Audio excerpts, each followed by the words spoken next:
Hello friends, আমি অর্পণ। আজকের এই ভিডিওতে আমরা এসকে মুভিজ প্রোডাকশন হাউসের রাইস অ্যান্ড ফলস নিয়ে আলোচনা করব বেসিক্যালি। এবং এই টপিকটা নিয়ে আলোচনা করার জন্য আমাকে অ্যাপ্রোচ করেছিল গতকালই আমার একজন খুব প্রিয় স্যার, অভিজিৎ গোস্বামী স্যার। তো থ্যাংকস আ লট স্যার এত সুন্দর একটা অ্যাপ্রোচ করার জন্য। এবং এইটা নিয়ে বেসিক্যালি আমাদের আলোচনা হচ্ছিল যে ব্যাপারটা কতটা খারাপ একটা অবস্থায়, কতটা ডাউনফল হয়েছে এসকে মুভিজের, এত বড় একটা প্রযোজনা সংস্থা।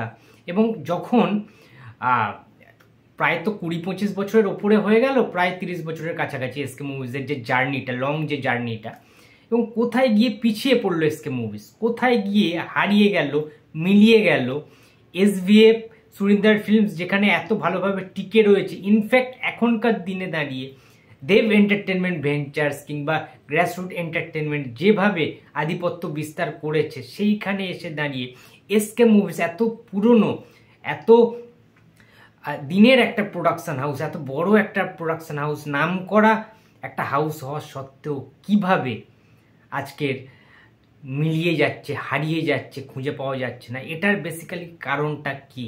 What is the reason of downfall of SK movies, এটা আমি জানার চেষ্টা করবো আজকে। দেখো, এসকে মুভিজ একটা টাইমে বাঁচিয়ে রেখেছিল শুধুমাত্র one man industry, Prosenjit Chatterjee. এটা কিন্তু অস্বীকার করার কোনো রকম কোনো সুযোগ নেই, কোনো জায়গা নেই। তোমরা একটানা যদি সেই 2002 সাল থেকেই ধরো শিবা সিনেমাটা যখন রিলিজ করছে, কিংবা অন্নদাতা, ত্যাগ, কর্তব্য, তারপর পরে আসছে তোমার রাজু আঙ্কেলের কথা বলতে পারি, কিংবা সংগ্রাম, ঠিক আছে, প্রচুর ছবি, রাজমহল, তারপরে প্রচুর বন্ধু থেকে শুরু করে অনেক ছবি। তার পরবর্তীতে তো বিক্রম সিংহও করেছে বুম্বাদা এসকে মুভিসের সাথে। তো এরকম অসংখ্য অজস্র মুভি রয়েছে, ঠিক আছে, এসকে মুভিসের সাথে প্রসেনজিৎ চ্যাটার্জি সেই টাইমে মানে একা ওয়ান ম্যান আর্মি হিসাবে কিন্তু বুম্বাদা টানা কাজ করে গেছিল এসকে মুভিসের নিয়ে। এবং পরপর ব্লকবাস্টার সুপারহিট, মানে গোল্ডেন জুবলি, সিলভার জুবলি, সেই টাইমে একটা অরা ছিল প্রসেনজিৎ চ্যাটার্জির, ঠিক আছে। মানে প্রসেনজিৎ তখনকার দিনে রাজ করতো, পিক টাইম ছিল সেই টাইমটাতে। তার পরবর্তীতে এলো জিৎ, যখন এসকে মুভিসের সাথে আবার জিতের আক্রোশ সিনেমা আসছে, ওয়ান্টেড, ঠিক আছে, ফাইটারের মতো সিনেমা, শত্রুর মতো সিনেমা আসছে, হ্যালো মেম সাহেবের মতো সিনেমা আসছে। জিদ্দার সাথেও কিন্তু প্রচুর ছবি এসকে মুভিস করেছে। এবারে তোমাদের একটা সিনেমার নাম বলছি। এসকে মুভিস কেন এত বড় প্রোডাকশন হাউস, তার নাম যশ কেন এত, যত বড় বড় নায়করা উঠেছে না, সব এসকে মুভিসের হাত ধরেই কিন্তু উঠেছে, বেশিরভাগ বলতে পারি, ঠিক আছে। তার ফার্স্ট কাজ কিংবা সেকেন্ড কাজ এসকে মুভির সাথে। এখন একজন নায়ক হওয়ার জন্য ইন্ডাস্ট্রিতে এসছিলেন, সে আজকে ভালো অভিনেতাতে পরিণত হয়েছেন। তার নাম ঋত্বিক চক্রবর্তী, তোমরা সবাই চেনো। ঋত্বিকদার কাজ তোমরা সবাই ভালোবাসো। সেই ঋত্বিক চক্রবর্তীকে নিয়ে একটা মাস কমার্শিয়াল ছবি বানিয়েছিল এসকে মুভিজ ভাই, বহুকাল আগের কথা বলছি। সিনেমাটার নাম ছিল পাগল প্রেমী, যেখানে ইয়াসও ছিল, ঋত্বিক চক্রবর্তীও ছিল। তারা খুব ইয়াং ছিল তখন ঋত্বিক চক্রবর্তীর মাথায় টাক পড়েনি, ঠিক আছে। তো সেই টাইমে একটা অন্যরকম একটা অরা চলছিল। কিংবা আমি এটাও বলতে পারি যে ভালোবাসা হিরণ চ্যাটার্জি, ঠিক আছে, এখন রাজনীতির ময়দানে চলে এসছে পুরোপুরিভাবে। সেই হিরণেরও কিন্তু এসকে মুভিজের হাত ধরে একটা সুপারহিট সিনেমা ছিল যার নাম ভালোবাসা। সেটার গানগুলো সুপারহিট হয়েছিল। হিরণ ছিল, কোয়েল ছিল, আমাদের কোয়েল ছিল তো নাকি শ্রাবন্তী ছিল, যাই হোক মনে হচ্ছে শ্রাবন্তী ছিল। তো হিরণ, শ্রাবন্তী, ভালোবাসা এবং রঞ্জিত মল্লিকও ছিল সেই সিনেমাটা। একটা দারুণ কমার্শিয়াল সিনেমা ছিল, ভালোবাসার সিনেমা, প্রেমের সিনেমা ছিল কিন্তু ভালোবাসা। তারপরে আস্তে আস্তে করে হিরণ চক্রবর্তী হারিয়ে গেল। অঙ্কুশের খুব ভালো ভালো কিছু হিট রয়েছে এসকে মুভিসের হাত ধরে। যেমন অঙ্কুশের যতটা সম্ভব ফার্স্ট সিনেমাটার নাম হচ্ছে খিলাড়ি, কি নাকি খিলাড়ি সেকেন্ড সিনেমা ছিল, ইডিয়েট। আই থিঙ্ক অঙ্কুশের এসকে মুভিসের সাথে ফার্স্ট সিনেমা ছিল ইডিয়েট, আর সেকেন্ড মুভি ছিল খিলাড়ি, ঠিক আছে। অনেক মুভি এরকম কিন্তু অঙ্কুশের সাথে রয়েছে এসকে মুভিজের কাজ, বেশ ভালো ভালো কিছু সিনেমা, এবং সেগুলো কিন্তু হিট সিনেমা, হিট ট্যাগ পেয়েছে, ঠিক আছে। তার পরবর্তীতে দেবদার সাথেও back to back SK movies ভালো কাজ করেছিল, যেমন খোকা বাবু, খোকা 420, দুজনের সিনেমাটা খুব ভালো ছিল, ঠিক আছে। তো এসকে মুভিজ একটা খুব ভালো শেপে ছিল, খুব ভালোভাবে এগোচ্ছিল। হঠাৎ করেই লাস্ট 5 বছর যদি বলি, এসকে মুভিজ না কোথায় যেন হারিয়ে গিয়েছে। এটার কারণটা কি সেটা দেখতে গেলে দেখতে হবে যে অশোক ধানুকার পরবর্তীতে তার ছেলে হিমাংশু ধানুকা যখন থেকে এসকে মুভিসের দায়িত্বটা গ্রহণ করলেন, তারপর থেকে যেন সেই ফর্মটা আর ফিরে পাচ্ছে না, অফ ফর্মে চলে গিয়েছে এসকে মুভিজ।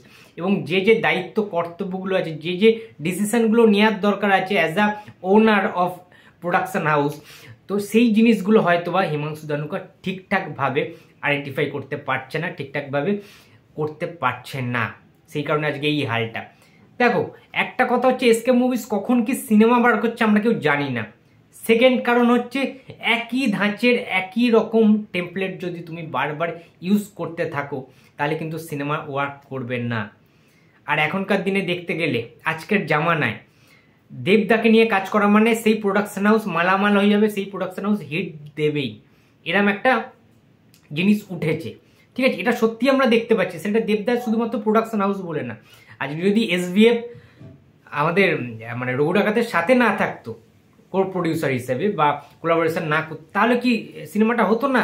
সিনেমাটা 100% হতো। দেবদা নিজের দমে সিনেমাটা বানাতেন, দেব এন্টারটেইনমেন্ট ভেঞ্চার্স তার নিজের প্রোডাকশন হাউস থেকে। সুতরাং এই জিনিসটা এসকে মুভিজ না মানে অ্যাপ্রোচ করতে পারছে না নায়কদেরকে। সমস্ত নায়ক যদি নিজেদের প্রোডাকশন হাউস খুলে ফেলে তাদেরকে নিয়ে কাজ করাটা খুব ডিফিকাল্ট। সেরকম প্রজেক্ট হতে হবে, তাদের সাথে কোলাবোরেশনের ব্যাপার আছে, একটা মিউচুয়াল ডিসিশনের ব্যাপার আছে, ঠিক আলোচনা মিটিংয়ের ব্যাপার আছে, অনেক কিছু নির্ভর করে।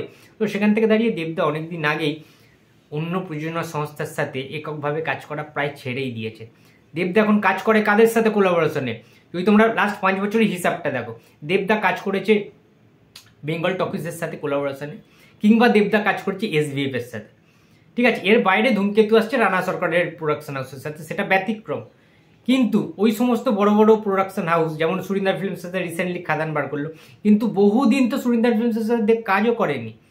লাস্ট কাজ যতটা সম্ভব ছিল খাদানের আগে হিরোগিরি সিনেমাটা। ঠিক আছে, সেই রকমভাবে দেখতে গেলে দেবদা জিদ্দা কিন্তু নিজেদের প্রোডাকশন থেকেই বেসিক্যালি কাজগুলো আনার চেষ্টা করছে, নিজেদের সিনেমাগুলো প্রডিউস করছে নিজেরাই নায়ক।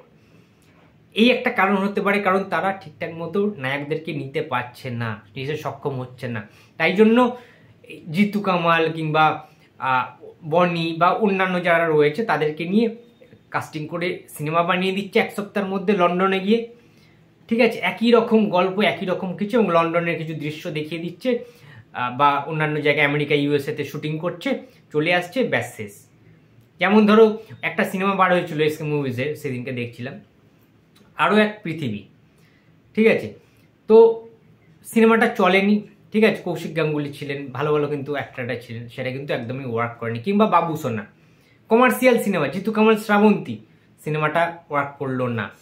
এরকম প্রচুর ছবি আছে, যেমন ধরো রবীন্দ্র কাব্য রহস্য, সিনেমাটাকে হিট করেছে না, সিনেমাটা অ্যাপ্রোচ ভালো ছিল, সিনেমাটা ভালো করে এস্টাবলিশ করা হয়েছে, কিন্তু সিনেমাটা ওয়ার্ক করছে না। সিনেমাটা ভালো হওয়ার সত্ত্বেও সিনেমাটা ওয়ার্ক করছে, অনেক গাফিলতি রয়েছে, অনেক কিছু রয়েছে, স্টারডাম তারা আনতে পারছে না সেই অনুযায়ী। যাদের স্টারডাম রয়েছে তারা নিজেদের হাউস থেকে সিনেমা বার করছে, এসকে মুভিসের সেই ফরম্যাট নেই। আজকে এসভিএফ যেটাকে কন্টিনিউ রাখতে পেরেছে, এসভিএফ এর যে জায়গাটা আজকে পৌঁছে গেছে এসভিএফ, তার কারণ মেনটেন। প্রত্যেকটা সুপারস্টারকে এসভিএফ যদি অ্যাপ্রোচ করে তারা না করতে পারে না। এই স্ট্রেন্ডের জায়গাটা তো থাকতে হবে, সেটা কোথাও গিয়ে হারিয়ে ফেলছে এসকে মুভিস। যে এসকে মুভিসকে দীর্ঘ 10, 15, 20 বছর টিকিয়ে রেখেছিল ওয়ান ম্যান আর্মি হিসেবে প্রসেনজিৎ চ্যাটার্জি, তারপরে জিদ্দা, দেবদা, সবাই কিন্তু ভালো ভালো হিট দিয়েছে। এসকে মুভিসের প্রচুর টাকা, কিন্তু এসকে মুভিস বড় প্রযোজনা সংস্থা, আমি বারবার বলছি, কিন্তু আজকের দিনে দাঁড়িয়ে তাদের হাল খুবই খারাপ। মূলত আমার মানে মতে অশোক ধানুকা থাকলে হয়তো এটা হতো না, যেহেতু হ্যান্ডওভার হয়ে যাচ্ছে আস্তে আস্তে হিমাংশু ধানুকার হাতে, তাকে অনেক বেশি এখন ওয়াকিবহাল হতে হবে, দায়িত্ব নিতে হবে, যদি এই প্রোডাকশন হাউসকে রাখতে হয় বা টিকিয়ে রাখতে হয়। এসভিএফ, দেব এন্টারটেনমেন্ট ভেঞ্চার্স, গ্রাসরুট, সুরিন্দার ফিল্মসের সাথে টক্কর দেওয়ার জন্য তাকে আরও ভালো ভালো কিন্তু ডিসিশান নিতে হবে, আরও বেশি ইনিশিয়েটিভ নিতে হবে, আরও বেশি রিস্ক নিতে হবে, এবং দেবদা, জিদ্দা, বুম্বাদা এদেরকে কিন্তু আবার ফিরিয়ে আনতে হবে নতুনভাবে, নতুন রূপে, এবং নতুন হিরোদের এসকে মুভিস ঠিকঠাকভাবে লঞ্চ করতে পারছে না, ব্যর্থ হচ্ছে, সেটাও একটা কিন্তু কারণ বলে আমি অন্ততপক্ষে মনে করি। আর কিছু বলার নেই। তোমাদের কি বক্তব্য এসকে মুভিসের ডাউনফল নিয়ে অবশ্যই কমেন্ট বক্সে জানিয়ে দিও। Thanks again sir Abhijit Goswami, আপনার জন্যই এই ভিডিওটা বেসিক্যালি আমি বানালাম। তো ভিডিওটা ভালো লাগলে তোমরা প্লিজ লাইক করো, কমেন্ট করো, শেয়ার করতে ভুলো না। চ্যানেলে যদি নতুন হয়ে থাকো তো প্লিজ সাবস্ক্রাইব মাই চ্যানেল। দেখা হচ্ছে পরের কোনো ভিডিওতে। তো টাটা।